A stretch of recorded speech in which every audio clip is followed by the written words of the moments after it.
Good morning, everybody. Illinois basketball looked to rebound from their loss at Purdue as they looked for their first Big Ten road victory of the year against the Northwestern Wildcats. Sam Maniscalco not playing against the Wildcats due to an ankle injury. Tracy Abrams started in his place in the Illini. Well, they would miss their senior point guard's presence. Turnover after turnover after turnover early on for the Illini. They would commit 11 turnovers in all, including here as Jershon Cobb slams it home with the right hand. Northwestern early on with the lead. With Meyers Leonard in foul trouble, the Illini, they turn to an unlikely source. Freshman big man Nana Egwu. Egwu here on the entry pass, down low, yes, and a foul. He would have 9 first-half points for Illinois. But the Illini, they had no answer for senior forward John Scherna. Scherna drives to the bucket and is fouled. Then he hits a couple of three-pointers. Scherna would finish with 17 points on 7 and 10 shooting in the first half alone. But just before halftime, a momentum changer right here. Meyers Leonard, throw it down, big fella. Leonard, check this out. Once again, the 7-footer getting way above the rim. Illinois finishes the first half on a 5-0 run, but they would trail at halftime 36-31. But the momentum from Leonard's dunk, it would carry over. Joseph Bertrand with the floater. Bertrand with 10 second-half points for the Illini. And then with just over 3 minutes to go, Leonard with the bucket down low. Illinois in front by 7. It looks like they're going to roll to victory.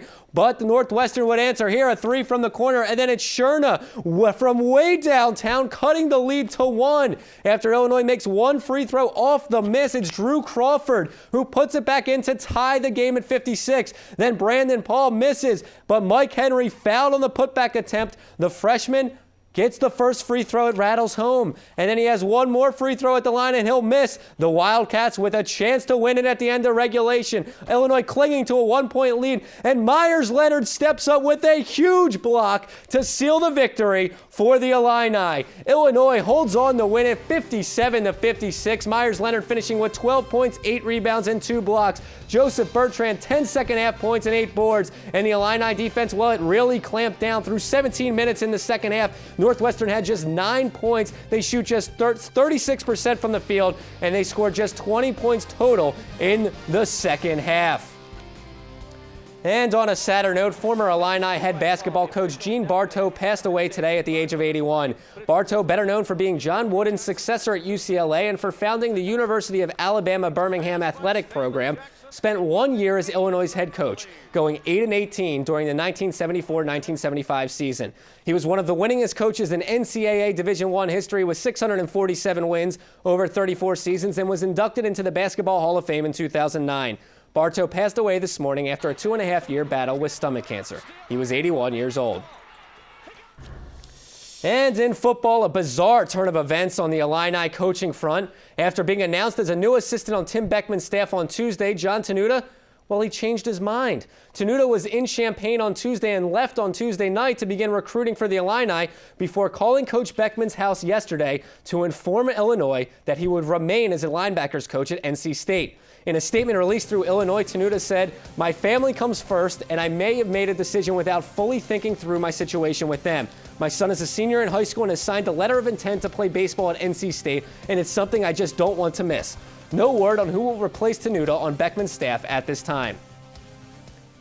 And in high school football news, former Rochester quarterback and Illinois recruit Wes Lunt will graduate high school early and enroll at Oklahoma State for the spring semester. Lunt will leave Rochester today for Stillwater, where he will begin college classes next Monday. By enrolling early, Lunt will be allowed to participate in spring practices. He will battle Clint Shelf and J.W. Walsh for the starting quarterback position after 28-year-old Brandon Whedon graduates.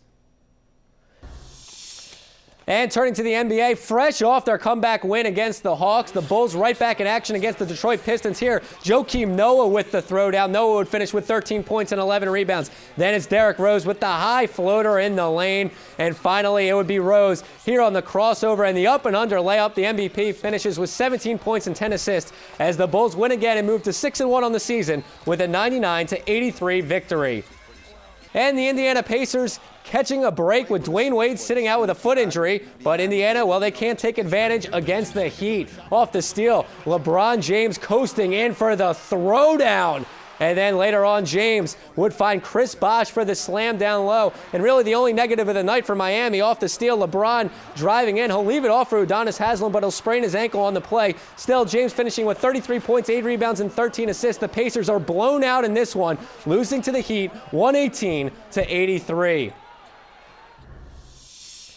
And in baseball news, the Chicago Cubs have traded Carlos Zambrano to the Miami Marlins. While talented on the mound, Zambrano has struggled with his volatile temper and has been suspended by the team each of the last 2 seasons.